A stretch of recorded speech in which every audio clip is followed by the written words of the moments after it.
오늘 갈라디아서 6장 1절부터 5절까지 말씀을 통해서 자신을 돌아보라 라는 제목으로 하나님 말씀을 증거하겠습니다. 우린 지난번에 이 본문으로 지난주에 한번 말씀을 들었습니다.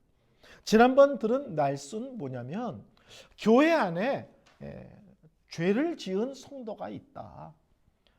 또 공동체를 심각하게 힘들게 하는 문제의 성도가 있다. 그때 이거를 어떻게 할 거냐에 대한 말씀이 본문입니다. 오늘의 본문. 그때 지난주에 두 가지를 말씀드렸습니다. 첫째, 이걸 누가 바로잡을 거냐? 두 번째, 어떻게 바로잡을 거냐? 이게 지난주의 말씀입니다. 그거에 대해서 성경은 뭐라고 말하냐면 신령한 너희는 온유한 심령으로 그러한 자를 바로잡고, 누가 바로잡느냐? 신령한 자가. 어떤 마음으로 잡느냐? 온유한 심령으로, 불쌍히 여기는 마음으로, 사랑의 마음으로 그 사람들을 지적하고 공격하기 위해서가 아니라 회복시키기 위해서, 회개하고 신앙생활 제대로 잘 하도록 회복의 목적을 두고 바로잡는 것이다. 이런 말씀을 드렸습니다. 신령한 자들이 바로잡는다. 다시 말씀드립니다. 신비로운 체험을 하는 게 신령한 자 아닙니다. 내 주위에 어떤 성도는 막 방언을 하고 예언을 하고 막 환상이 보이고 막 하나님의 음성이 들리는데 막 그런 사람들이 신령하다라고 성경은 말하지 않습니다.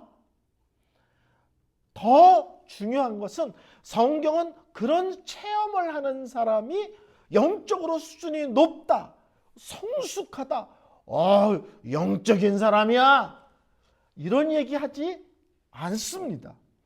한국은 푸닥거리 문화가 있어요. 점치고 굿하고 하는 이런 것. 그러니까 그 사람들이 뭐 부채도사니 애기도사니 뭐 처녀도사니 뭐 총각도사니 이런 거 있잖아요.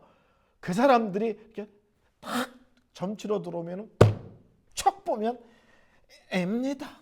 그러면서 남편이 속색이었구나 막 이러면서 딱 하면 어머 어떻게 아셨어요?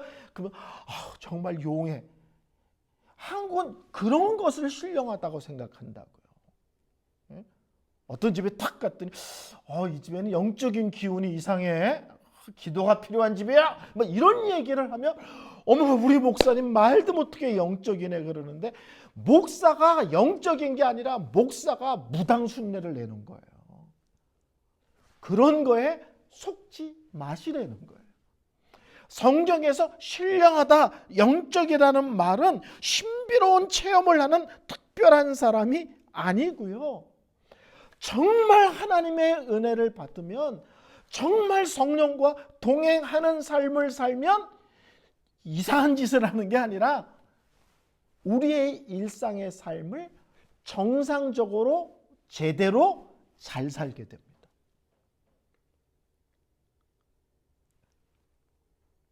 아멘. 제가 병원에 근무할 때 직원 중에 하나가 공중부양을 하던 친구가 있었어요. 그걸 배우러 다녔어요. 지금은 목사가 돼서 목회를 해요. 제가 그분한테 물어봤어요. 그래서 공중부양을 했냐 했더니 했대요. 그게 어떻느냐 그랬더니 공중부양을 하면 난리가 나는 줄 알았대요. 그래서 떴대, 탁 하니까 탁 뜨더라는 거야. 근데 밥 먹으려고 해도 내려와야지, 화장실 가려도 내려가야지, 공부하려도 다 내려와야 되더라는 거예요. 그래서 그럼 왜 떴지? 그런 생각이 들더라고요. 공중부양 와서 이렇게 탁 하면 이렇게 이만큼 뜨는 거잖아요. 탁 하면 뜨는 거. 그걸 배우려고 그렇게 도사들을 만나서 좀 떴는데 막상 뭘 하려면 다 내려와야만 되더래요. 그래서 깨달았대. 야, 공중부양이 돼서 달라진 게 하나도 없고 뭘 하려면 발을 다 땅에다 디뎌야만 되는구나. 이거 백해무익한 짓이구나. 내가 인생을 낭비했구나. 지금 그분이 목사가 됐는데 야, 신비로운 얘기다.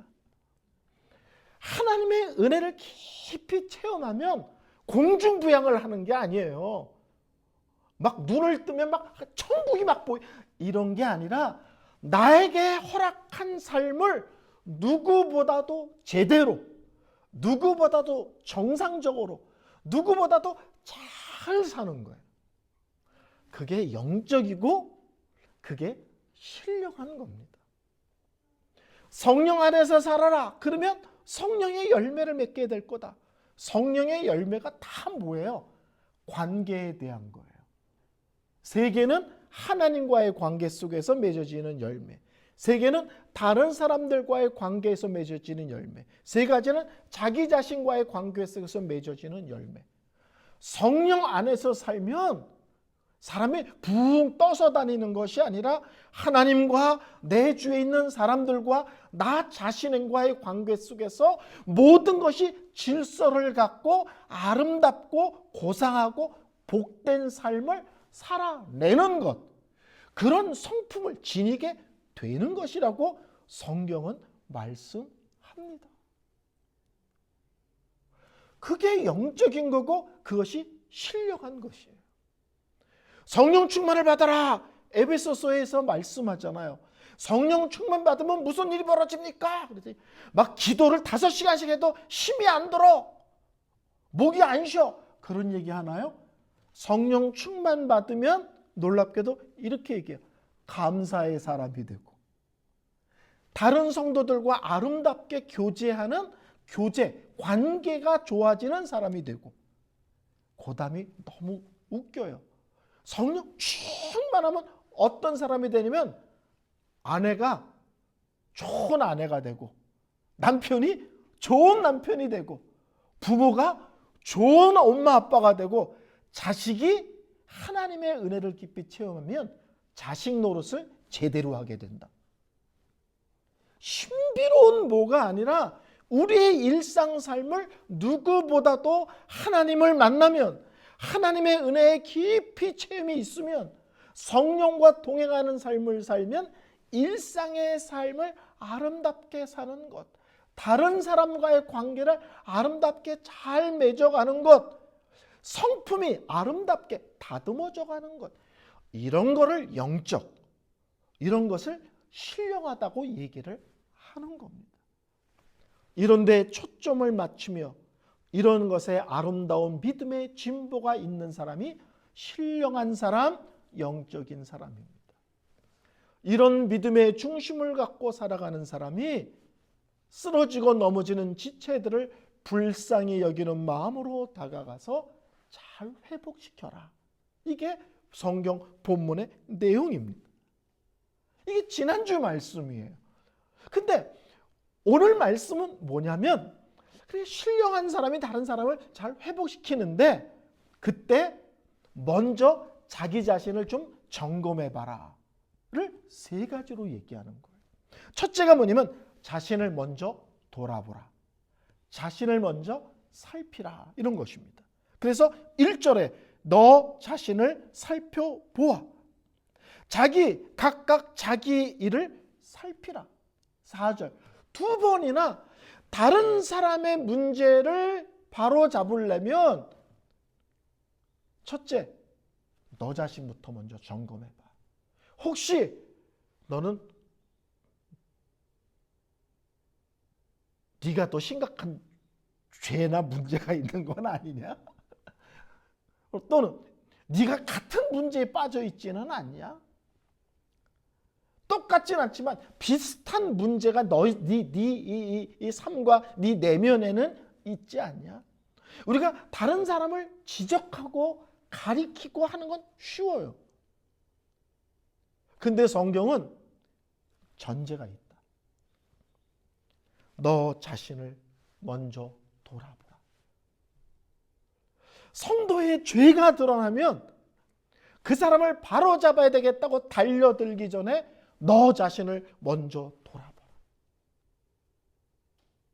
내가 같은 문제에 빠져 있지는 않은지, 실제는 더 심각한 모습은 아닌지 스스로를 돌아보는 것이 우선이다. 이렇게 말씀을 합니다. 성경에 바리새인이 자주 나오죠. 하루는 예수님이 안식일 날 병든 사람을 고쳐줬어요. 바리새인들이 발끈했습니다. 안식일 날 아무것도 하지 말라는데 왜 병든 사람을 고쳐? 안식일을 범했다고 발끈했어요. 그리고 그 안식일을 범한 예수님을 죽이겠다고 자기네들이 모여서 회의를 해요.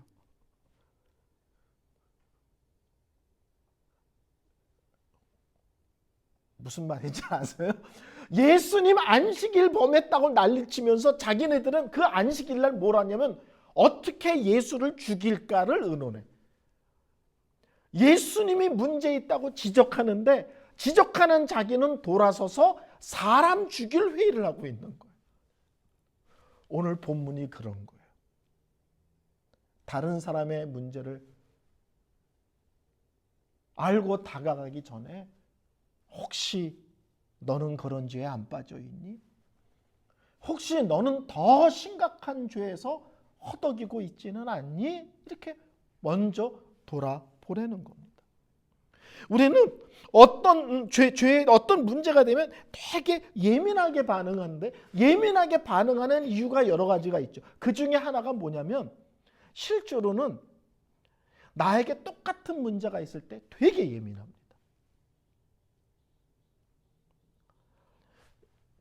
자식이 하나일 땐 잘 모르는데 아이가 여럿이면 그 중에 나랑 똑같이 생긴 애가 있어요. 성질머리도 똑같고 그냥 마음에 안 드는 것도 똑같아.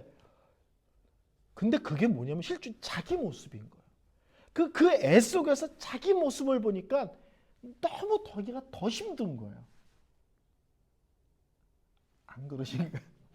저희 집에는 저희 큰딸이 하여튼 저랑 똑같아도 아주 징글징글하게 똑같습니다. 외모부터 식성부터 뭐 기질부터 뭐.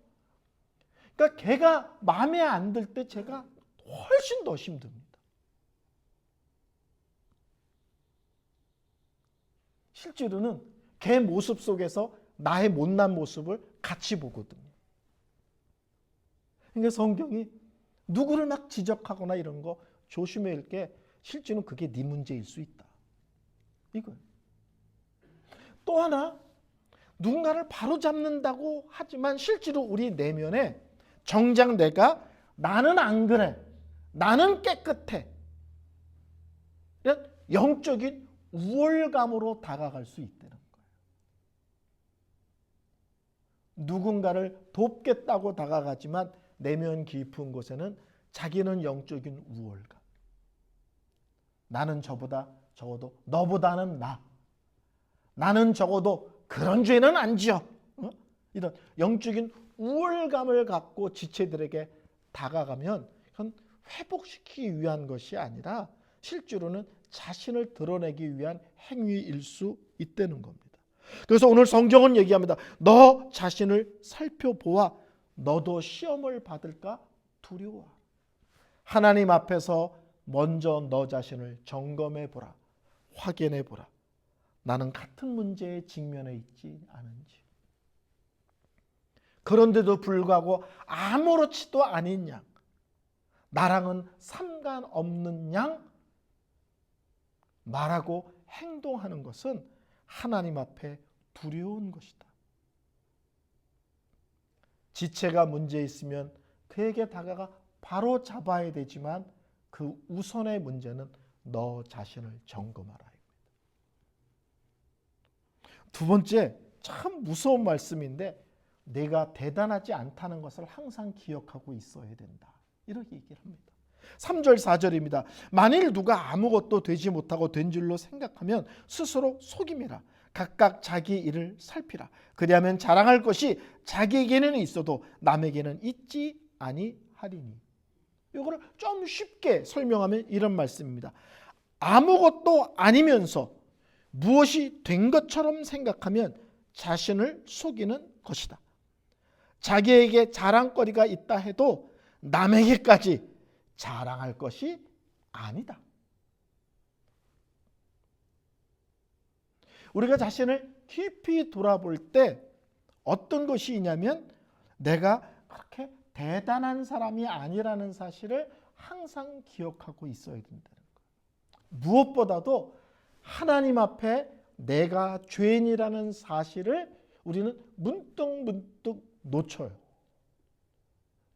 저 사람이 죄인이라는 사실은 너무 잘 보이는데 하나님 앞에 내가 죄인이라는 사실은 문득문득 잊고 살 때가 있습니다. 하나님 앞에 네가 이렇게 대단한 존재가 아니야. 너도 죄인이고 너도 한없이 연약한 존재야. 그거를 먼저 전제하고 있어야 돼. 이러는 거예요. 그러면서 자랑거리가 있다고 해도 남에게까지 자랑할 것은 아니란다. 이게 무슨 말이냐면 내 자랑거리가 있어. 자꾸 자랑해. 근데 두 가지죠. 듣는 쪽에서는 그게 별거 아닌 것처럼 들리는 거예요. 뭐 저게 이렇게 자랑인가. 또 하나는요. 자랑을 억수로 하는데 이쪽에서는 관심이 전혀 없는 거예요. 내가 어저께 축구장 가서 축구를 봤는데 막 하는데 상대편이 축구를 본 적이 없어. 그러면 내가 막 어저께 축구 가서 막 누구를 만나고 골인 장면을 보고 하는데 상대편이 축구 자체를 몰라. 첫째는 그러면 그 자랑의 의미가 없고, 또 하나 자랑했는데 이쪽에서는 난 야구도 좋아해. 그게 뭐 자랑이야? 이정우를 만나고 와야지 야구장 가서 뭐 이런 거. 그러니까는 우리가 자랑이라고 하는데 실제로는 내가 자랑할 때 저 사람에게는 그게 별것도 아닌 것일 수도 있고 자랑거리가 아닐 수도 있고 관심의 대상이 아닐 수도 있는데 내가 자꾸 떠들 수 있다는 거야. 똑같은 거를. 자신을 높이고 드러내기 위해서. 예수를 믿으면요. 변하는 게 맞는데 그 중에 하나가 자랑거리가 변합니다. 바울은 학벌, 가문 이런 거 엄청나게 자랑하고 자부심을 가졌던 사람입니다. 근데 빌립보서에 보면 바울이 예수를 만나고 나서 그 모든 것을 배설물로 여겼노라.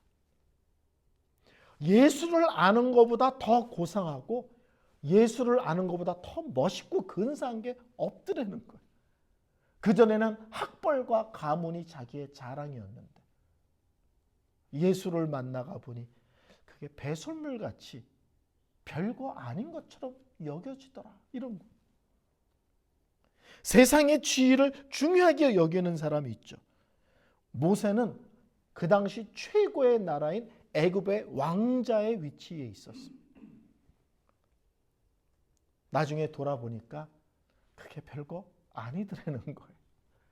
그 자리에 못 올라간 사람이 떠드는 게 아니라 그 자리에 있었던 사람이 하나님을 만나고 하나님 주신 사명을 감당하는 전혀 다른 삶을 살아보니까 애굽이라는 엄청난 나라의 왕자였던 것이 그렇게 큰 일은 아니더라.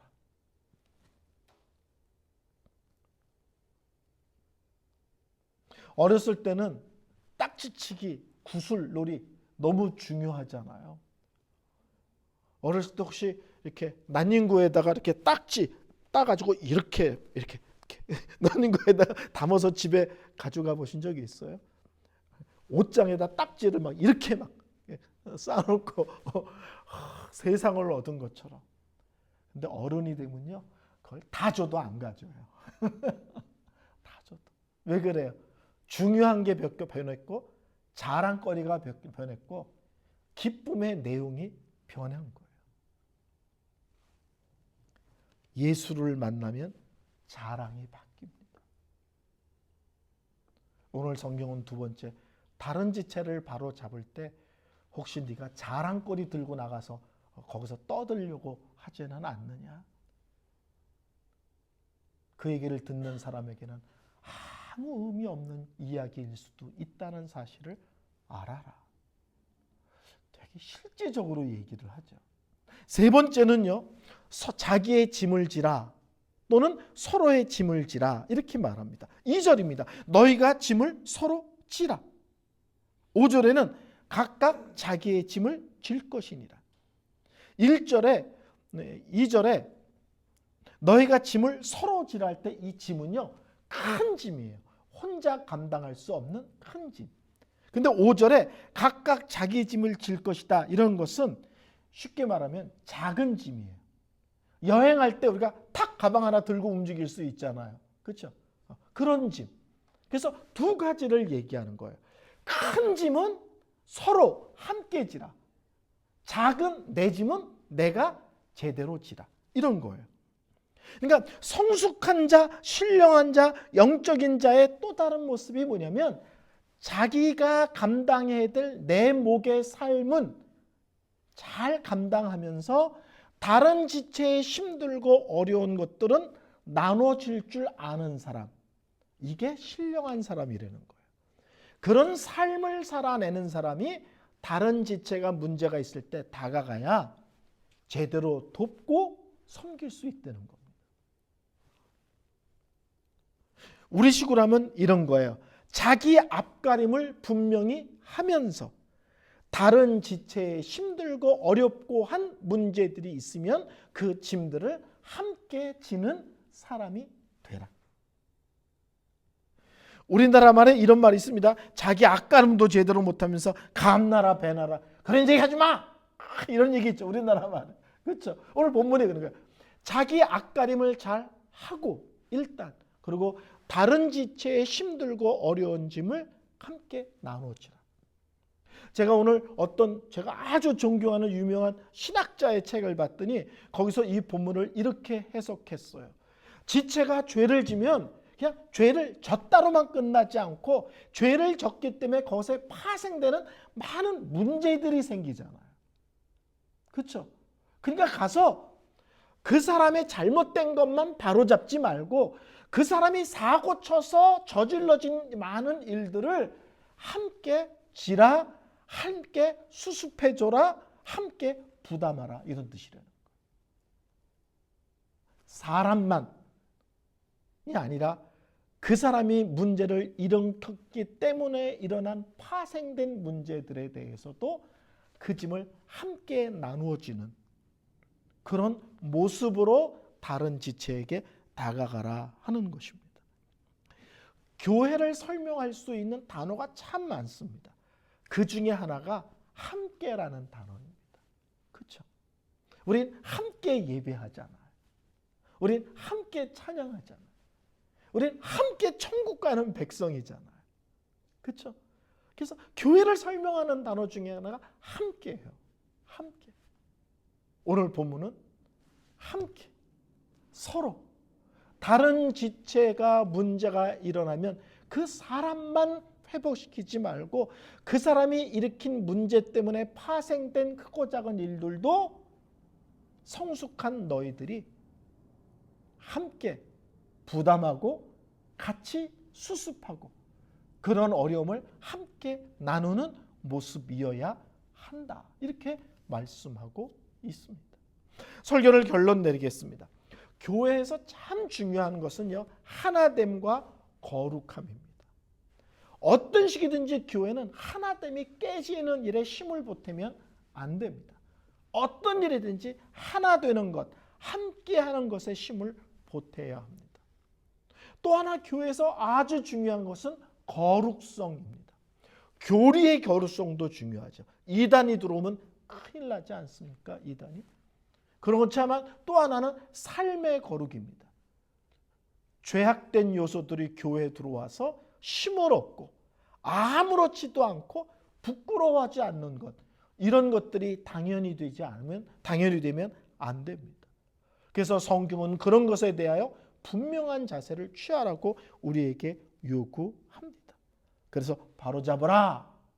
근데 누가 바로잡느냐? 신령한 너희가 온유한 마음으로 바로잡으라. 근데 바로잡을 때 너 자신을 좀 돌아봐. 네가 더 심각한 문제가 있지는 않은지. 바로잡으러 가는데 실제로는 바로잡는 게 아니라 너 어깨에 힘주고 자랑하고 으쓱거리려고 하는 건 아닌지 돌아봐. 그리고 바로잡을 때 그 사람의 크고 작은 문제가 있을 때 그것을 함께 나누고 함께 어려움을 짊어지겠다는 자세, 그런 마음으로 다가가.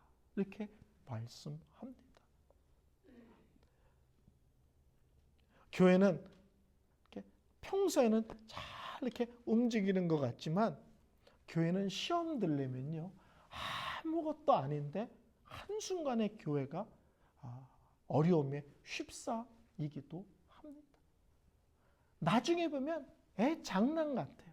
근데 그 애 장난 같은 말 한마디로 교회가 들썩거릴 때가 있습니다.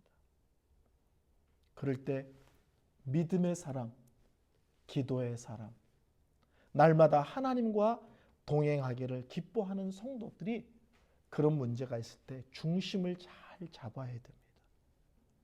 성경은 이런 자세, 이런 모습으로 크고 작은 문제가 있을 때 바로 잡으라, 잘 수습하라, 문제의 성도들을 이런 자세로 다가가라. 이렇게 말씀하고 있습니다. 우리 교회는 이런 말씀의 원리에 입각하여 아름답게 공동체가 더 다듬어지고 더 전진해 나가는 그런 모습이 되기를 바랍니다. 문제 없는 교회는 없습니다. 좋은 교회는 문제가 생겼을 때 잘 수습하는 교회가 좋은 교회입니다. 오늘 성경의 원리를 가르쳐 줍니다. 이런 모습으로 교회의 문제를 수습해 나가.